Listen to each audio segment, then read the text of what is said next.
benar-benar berperan penting untuk game kali ini. Skylar dengan Nathan first pick. Dan tidak disentuh sama sekali dari kubu Alter Ego. Menelan damage iya, tadi terlihat dia terkena Mystic Gust-nya dari Krite.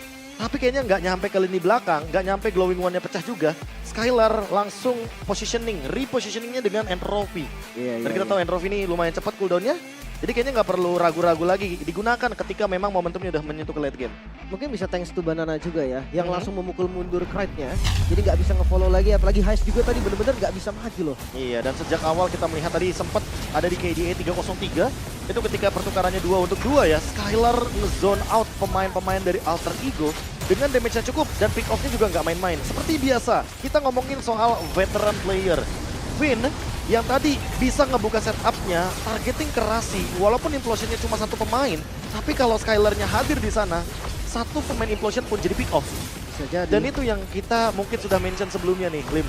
Pemain senior, main hero teamfight sekalipun, udah pasti ini bisa memainkan pick off, bisa main cover, bisa main opener, dia paket lengkap. Iya, tapi posisi Skylar sumpah sih, itu memang posisinya menurutku nggak bisa loh.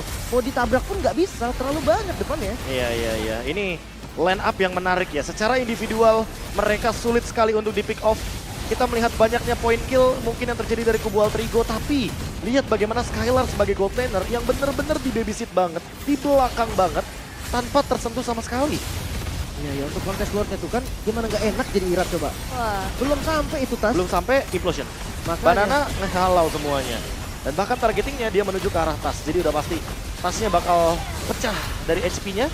Dan pasifnya akan dipisahkan dari tubuh seorang Fredrin. Wah, langsung gonta-ganti aja juga ya. Skylar langsung beli Immortal itu tadi dia. Iya makanya. Beli Immortal nggak jadi, dia beli lagi tadi ke Bloodwing. Dan langsung set up lagi ke Bloodwings. Dia ready dengan eksekusi. Basic attack dengan Theory of Everything-nya juga cukup. Hingga akhirnya kalau kita lihat dari post game-nya, 24 menit game kita berjalan. Late game momentum lagi dan lagi dengan Irat sebagai junglernya yang tinggal mengeksekusi. Karena semuanya benar-benar fokus ke Vin dengan 3-man implosion. Oke. Dari Emblem Lemon agak beda nih, dia nggak pakai cooldown, Be. Iya, Full iya. lari nampaknya. Dia full Vexana berlari ya, karena mungkin melihat movement dari Vexana kan gak ada dash. Ya. Jadi movement speed adalah escape ability terakhir yang dia miliki dengan Winter. Ya, udah safety juga sih. Dan yang unik ya, kalau tadi kalian perhatikan nih dari Lemon, dia selalu buka internal guard-nya itu duluan loh. Wah. Kayak misalkan di tengah tadi sebelum Lord, dia buka internal guard. Karena Betul, itu betul, benar betul. buat ngebuka vision. Ya karena dia nggak dapetin vision sama sekali. Dan kalau misalkan Vin yang open vision, Vin yang di pick off karena final slash tadi contohnya, udah pasti Ararki Hoshi nggak bakal punya pertahanan yang cukup. Betul, dan ini dia untuk post game-nya juga kita bakal lihat Rich Guy by UBS Gold. Skylar Yang sih. satu Skylar. Skylar sih, kita Iya, lihat iya. banyak banget deh. Dan dia juga pegangin lane jauh kan, jadi kayaknya nggak heran kalau seandainya dia yang bakal jadi rich guy bagi UBS Gold. Apalagi dengan damage deal dia 126.000. Ini sangat-sangat tinggi sekali, intensitas team fight-nya sangat-sangat on point dan 4 turret. Dia hancurkan dari semua kubu Alter Ego Esports, nggak ada yang bisa mendinai. Oke, tapi jangan lupakan Krite juga nih sebagai best wingman kita. Jujur posisi Krite 2 kali tumbang loh. Iya. Dikejar Yuzong, ditabrak sama Baxia, menurutku itu udah hal yang cukup spesial. Oke. Dan kalau kita ngomongin soal positioning, apakah nanti Krite tetap akan menggunakan hero-hero jarak seperti ini? Karena kalau kita ngomongin Iya, luar biasa, Sudah meramaikan juga, tapi untuk player of the match kita masih di Skylar ternyata. masih tentunya dengan satu Magic Wand yang sebenarnya menuju ke Winter Truncheon udah pasti. Karena tadi Immortality-nya pecah tapi nggak sempet kayaknya dibeli karena uangnya kurang cukup. Tapi Great Dragon Spear, Huskclaw, Berserker's Fury, dan Windtalker. 4 item critical damage tambahan. Untuk meningkatkan damage dari Fatal juga ya udah pastilah. Ini critical damage hampir di semua hitnya dari Bruno. Ih, udah lama ya nggak ngeliat GDS ya. Ya udah lama nggak ngeliat GDS. Terakhir GDS digunakan biasanya Benedetta sih. Iritel? Ya. Di retail, Dia udah jarang juga Iritel nih. Di Ya. retail jarang muncul. Benedetta juga mostly kayaknya item penetration mainnya. Oke, dan kita akan lihat juga dari segi highlightnya. Mungkin game yang cukup intens dari awal, tapi jujur ngelihat RRQ yang sekarang itu bener-bener disiplin loh. Mereka nggak yang gerasa-gerusuk maju tabrak terus. Nah, itu Mereka dia. punya rem. Mereka udah ada individualnya. Dan dekat sang kapten, Vin, yang harusnya mengendalikan bagaimana alur permainan dari RRQ ditambah lagi dengan individual play yang sudah sangat mumpuni, tinggal gimana eksekusi di in-game-nya aja dengan kekompakan mereka. Iya, menarik juga. Tapi makan tas terus nih, jadi solusi loh. Kayaknya line up Alter Ego menurut gue ya, dari yang gue lihat login, bagusan ada 2 front line deh. Yang bener-bener memang makan damage gitu loh. Iya.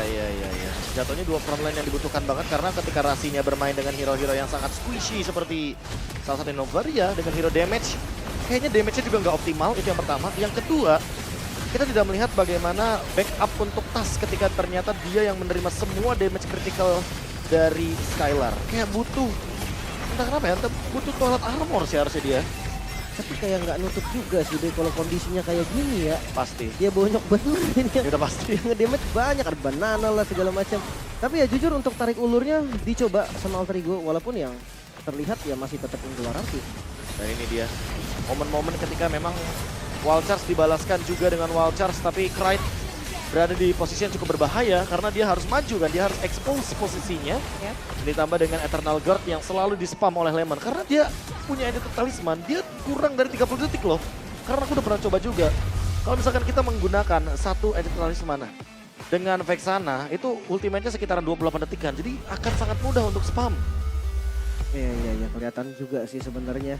Tapi dari emblem kayaknya nggak ada yang terlalu signifikan. Tapi dari Karinya basic aman nih, beda style memang ya. Iya, beda style juga sih. Kalau kita ngomongin soal basic common berarti kan kita ngomongin soal bagaimana dia bertahan di laning. Dan tanpa harus pulang, tanpa perlu beli item mana regen seperti Endless Battle atau bahkan mungkin Thunderbelt. Jadi jatuhnya ya dia bakal benar-benar lebih sustain juga dengan HP yang bisa didapatkan dari Brave Smite ketika dia membutuhkan item-item defensif. Dan kalau kita lihat dari itemnya keseluruhan tetap membawakan Thunderbelt dan juga satu Ares Belt yang mungkin akan menuju ke Immortality. Namun kayaknya belum sempat game ini berjalan sampai dengan 18 menit genap. Game ini sudah ditutup. Iya. Dengan skor yang sebenarnya 2 kali lipat berarti nih. 8-16. Iya kan, setup-setupnya rapi banget sih memang. Iya, ditambah kalau kita melihat bagaimana kehadiran dari satu pemain yang tidak tumbang sama sekali, Lemon, sampai bikin Immortality untuk tindakan preventif. Daripada nantinya dia yang di-engage, mungkin kita lihat sendiri ada Arlot di sana, ada Novaria juga. Permainan jarak jauh mungkin akan menjadi kendala, atau bahkan mungkin ancaman jatuhnya. Kayaknya lebih baik munculkan tindakan preventif dengan menggunakan Immortality, jadi nggak ada serangan yang merugikan dari lini belakang Araraki Hoshi. Iya, objektif 2 turtle sempat diamankan sebenarnya sama Alter Ego Esports, tapi untuk reach kayak kita by UBS Gold lagi-lagi ada Skylar yang muncul sekaligus jadi the carry. Betul sekali, tapi saya thanks juga untuk Bang Windah yang udah datang tadi. Thank Ya kan, you, dan Bang para Windah. Kingdom yang luar biasa. Bang Winda, Bang Lutfi. Aku absen Bang. Bang Limbang. aku Bocil bocil absen absen. soalnya. Saya selalu absen. Tapi 2 title nih, Be. The carry rich guy, udah pasti sih karena Bruno-nya benar-benar owning banget dan 4 turret. Ini bener-bener jadi destroyer untuk structural yang dimiliki sama Alter Ego, tapi the best wingman, the captain, the legend is back. Win 14 assist in total. Dengan Tigreal tadi dia buka setup, dengan Grok dia tutup setupnya Alter Ego. Oke. Sekarang mungkin diganti ya. Jungle yang enak kalau roamernya Vin, iya nggak sih? Iya. Karena nggak Bener bisa ya. masuk jungle lawan. Win. Wow. Bakal dijagain banget ya, dan kita ngelihat memang banyak momen yang akhirnya diciptakan oleh teman-teman dari RRQ Hoshi, dan kita bakal melihat recapnya dalam satu golden moment. Dia gak bisa lihat, Cok. Pressure. Nice, ban. Terus ban makroin ban. Awas ban. Nice ban. Ban, balik ban. Dan atas ya. Abang, Tunggu hidup semua. Abang bisa save lagi nih. Oke, Bang. Mau berangin, guys. Larinya di situ ya. Dia harus dibawa guys. Kalau dia siap bawa guys ya. Konsil. Oke, lan. Fredin, Udah. Gue sundul. Gue mati ya. Gas. Lihat, tabrak. Kasih Pelan-pelan guys. Fokus guys, ada Lord. Mana. Gak ada puri. Lagi. Simon. Malah ke kiri ininya. Dia bakal judi di Lord sini guys. Perangin ya. Lihat, Freddy. Si tasnya lihat tasnya. Fredin. Mati dia. Lihat Lordnya ya, Rat. Aman. Fokus Lord, nice. Gua Recall.